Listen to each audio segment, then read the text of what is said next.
Hello everyone, welcome back to my channel teacher वाली class. और आज हम पढ़ेंगे 10th क्लास की second book footprints without feet का 6 chapter the making of a scientist. तो जिस साइंटिस्ट की यहाँ पर बात की गई है उनका नाम है रिचर्ड ई ब्राइट। यानी कि ये जो साइंटिस्ट इस चैप्टर में मेंशन किए गए हैं वही इस चैप्टर के मेन कैरेक्टर भी हैं और ऑथर भी हैं।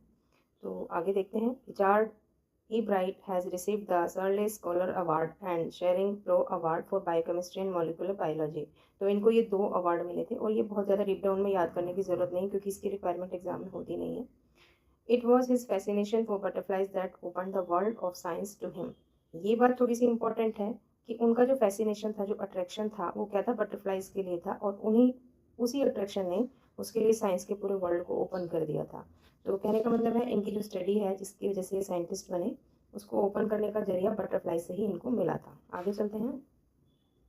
At the age of 20, a former Scout of the Year excited the scientific world with the new theory on how cells work। जब ये 22 ईयर्स के थे और एक ये स्काउट ऑफ द ईयर रह चुके थे पहले, और एक्साइटेड इन्होंने मतलब कोहराम सा मचा दिया था साइंटिफिक वर्ल्ड में अपनी इस न्यू थ्योरी के द्वारा, जो कि क्या थी कि किस तरह से सेल्स काम करते हैं, how cells work. Richard E Bright and his college roommate explain the theory in an article in the proceedings of National Academy of science.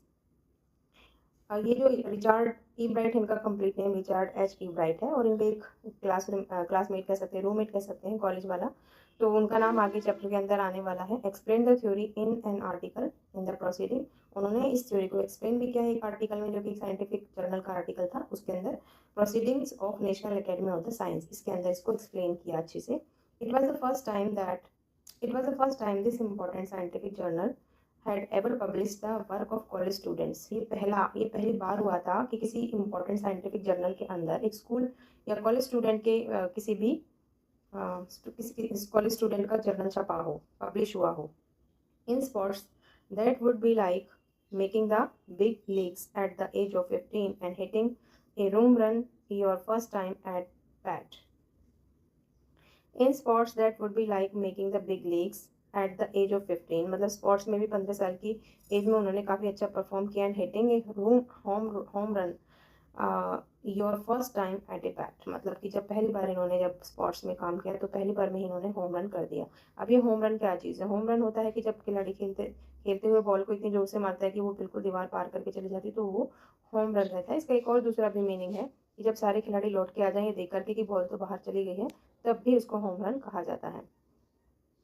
For Richard E. Bright, it was first it was first in a long string of achievement in science and other field। तो Richard E bright के लिए तो ये पहला ही attempt था कि उसके मतलब काफ़ी सारे साइंस में भी और दूसरे फील्ड्स में भी अच्छा अचीवमेंट वो कर रहा था। And it all started with butterflies. और ये सब कहाँ से स्टार्ट हुआ? ये सब बटरफ्लाइज के कारण ही स्टार्ट हुआ। An only child E Bright grew up north of Reading Pennsylvania. There was not much I could do there. ये केवल एक अकेला बच्चा था अपने घर में, ई ब्राइट ग्रो अप। और ये कहाँ पर पैदा हुआ था? जैसे रीडिंग स्टेट होता है ऐसे ही इंग्लैंड का स्टेट है, पेनिसिल्वेनिया का स्टेट है रीडिंग, वहाँ पर इनका जन्म हुआ था। और ये अकेला ही बच्चा था अपनी माँ के पास। There was not much I could do there, और मेरे पास वहाँ कुछ करने का भी नहीं था। I certainly couldn't play football and baseball with a team of one. क्योंकि मेरे पास कोई टीम नहीं थी, कोई और भी मेरे नियर बाय में बच्चे नहीं थे, तो आई सर्टेनली कुडंट प्ले फुटबॉल। तो डेफिनेटली ना मैं फुटबॉल खेल सकता, ना मैं बेसबॉल खेल सकता था। But there was one thing I could do, लेकिन एक चीज़ थी जो मैं कर सकता था, वो था कलेक्ट थिंग्स, चीज़ों को इकट्ठी करना। सो ही डिड, और इसलिए उसने किया। And did he ever beginning in kindergarten, he bright collected butterflies with the same determination that has marked all his activities। He also collected rocks, fossils, and coins, and he became an eager astronomer too, sometimes star-gazing all night। So he didn't, sorry, so he did, इसलिए इसने वही किया, क्या किया? Collection of things. And did he ever, और वो हमेशा ही इसको करता गया, करता रहा। बिगनिंग इन किंडर गार्डन, मतलब कि जो अपनी केजी क्लास है वहाँ से लेकर के, E Bright collected butterflies with the same determination, मतलब बचपन से लेकर ही उसका जो डिटर्मिनेशन था वो काफ़ी स्ट्रॉन्ग था, और उसी की वजह से वो सारी एक्टिविटीज़ कर पाया। And he also collected rocks, इसके अलावा उसके और भी शौक थे और फील्ड्स में भी, यानी कि वो रॉक्स को कलेक्ट करता था, फॉसिल्स को, कॉइन्स को। और इतना ही नहीं, वो एक बहुत ही ज़्यादा उत्सुक एस्ट्रोनॉमर भी था, और रातों रात वो तारों को देखता रहता था। यहाँ पर आपको होम रन का मतलब भी बताया गया, जैसा कि मैंने आपको बताया था।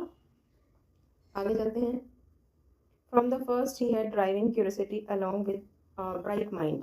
उसके अंदर दो खूबियाँ थी, एक तो उसके अंदर काफ़ी क्यूरियोसिटी थी, चीज़ों को जानने की इच्छा होती थी, एंड उसका स्ट्रॉन्ग माइंड, ब्राइट माइंड भी था। ये दो चीज़ें उसकी पर्सनैलिटी के प्लस पॉइंट हैं।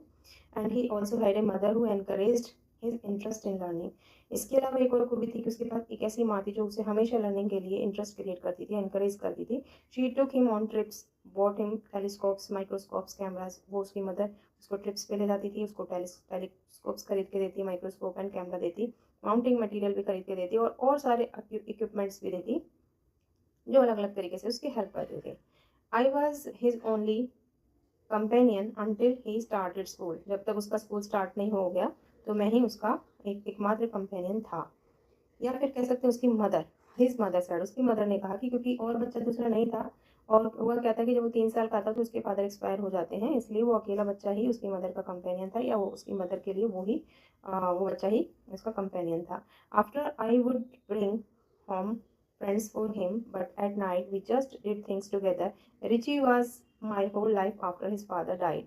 When Richie was in third grade, जब वो थर्ड क्लास में था तभी उसके फादर जो है डाइड हो जाते हैं, मर जाते हैं। और वो क्या करती कि स्कूल से बच्चों को घर ले आती और रात में जस्ट डिड थिंग्स टुगेदर, और दोनों मिलकर रात में काम करते। और वो कहती है कि रिची मेरी पूरी दुनिया था उसके फादर के जाने के बाद, जो कि थर्ड ग्रेड में जब रिची था तभी रिची मतलब रिचार्ड को ही उसकी मदर प्यार से बुलाती थी Richie. She and her son spend almost every evening at the dining room table. वो और जो उसका बेटा था वो हर रात डाइनिंग टेबल पे बैठ के काफ़ी टाइम स्पेंड करते थे। If he didn't have things to do, यदि उसके पास कुछ करने को नहीं होता तो I found work for him, मैं उसके लिए कुछ ना कुछ काम ढूंढ ही लेती। Not physical but learning things. और ये काम कोई फिजिकल वर्क नहीं था बल्कि लर्निंग, चीज़ों को सिखाने के लिए था कि वो नया से नया को सीखे। His mother he like it, he wanted to learn, क्योंकि वो पसंद भी करता था और उसको सीखने की जिज्ञासा भी थी, क्यूरियोसिटी भी थी, वो सीखना भी चाहता था और उस चीज़ को पसंद भी करता था। एंड लर्न ही डिड, और जो कुछ भी वो लर्न करता था वो मतलब उसको पसंद था। He earn top grade in school, और स्कूल में भी उसकी अच्छी ग्रेड आती थी। On everyday things he was just like other kids, his mother said, कि जो एवरी डे थिंग्स यानी जो रोजमर्रा का जो जीवन था वो तो लगभग अदर किड्स के जैसा ही था उसका। By the time he was a second grade, in the second grade, Ebright had collected all 25 species of butterflies found around the hometown. जब वो सेकेंड ग्रेड में आया रिचर्ड, तो उसने जितने भी बटरफ्लाइज की 25 अवेलेबल स्पीसीज थी उन सबको उसने कलेक्ट किया, जो कि उसके होम टाउन के नियर बाय मिल सकती थी। और उन सब की आपको यहाँ पे लिस्ट दिखाई दे रही है, but you need not to learn all these species. That probably would have been the end of my butterfly collecting. हो सकता है वो जो 25 स्पीसीज उन्होंने कलेक्ट की थी बटरफ्लाई की, कि हो सकता है कि वो मेरा लास्ट अटेम्प्ट हो, एंड हो इन बटरफ्लाई कलेक्शन का। But then my mother got me a children's book called Travels of Monarch X. लेकिन उसके बाद मेरी मदर ने मुझे एक बुक ला कर दी जो कि बच्चों की बुक थी, जिसका नाम था ट्रेवल्स ऑफ मोनार्क एक्स। ये याद रखने की बात है, इससे काफ़ी चेंज उसकी लाइफ में आया। And that book which told how monarch butterflies migrate to Central America opened the world of science to the eager young collector। तो ये बुक थी जिसने उसके लिए पूरे साइंस वर्ल्ड को ओपन कर दिया था इस छोटे से ईगर उत्सुक कलेक्टर के लिए। यानी कि काफ़ी इम्पैक्टफुल रही ये वाली बुक इब्राइट के लाइफ में। आगे चलते हैं। At the end of the book, readers were invited to help study butterfly migrations. They were asked to take butterflies for research by Dr. Frederick। At the end of the book, book के last में क्या था, एक activity थी, जैसे project होते हैं ना, ऐसे रीडर्स वर इनवाइटेड, जिन्होंने भी बुक को रीड कर लिया था उन सभी रीडर्स के लिए एक एक्टिविटी थी कि to help study butterfly migration, की सभी रीडर्स को हेल्प करनी है बटरफ्लाई की माइग्रेशन में, कि ये बटरफ्लाई कहाँ कहाँ तक जाती है। उसके लिए टास्क था कि they were asked to take butterflies for research by doctor Frederick, कि उनको बोला गया था कि डॉक्टर फ्रेडरिक के द्वारा कि जो रिसर्च हो रही है उसमें बटरफ्लाइज को टैग लगाना है, स्टिकर चिपकाना है। और उनका नाम था ए यू कार्ड ऑफ यूनिवर्सिटी ऑफ टोरंटो कनाडा। मतलब ये उस साइंटिस्ट का नाम है जिन्होंने अपनी रिसर्च का ये पार्ट बताया था कि बटरफ्लाइज को टैग लगाना है, कनाडा के थे। And Ebright's mother wrote to Dr. Urquhart and soon Ebright was attaching light adhesive tags to wing of monarch. तो जो उसकी मदर थी उन्होंने डॉक्टर यूरकार्ट से बात की और कहा कि ईब्राइट भी आपकी हेल्प करने वाला है उन बटरफ्लाइज को टैग अटैच करने में। The butterfly collecting season around Reading last 6 weeks in late summer. तो जो बटरफ्लाई का जो सीजन था वो समर में, लेट समर में 6 वीक के लिए ही होता था रीडिंग में। रीडिंग मतलब उस जगह, उस पर्टिकुलर जगह में। तो यही टाइम था कि उनको कलेक्ट किया जा सकता था, उनको टैग लगाया जा सकता था।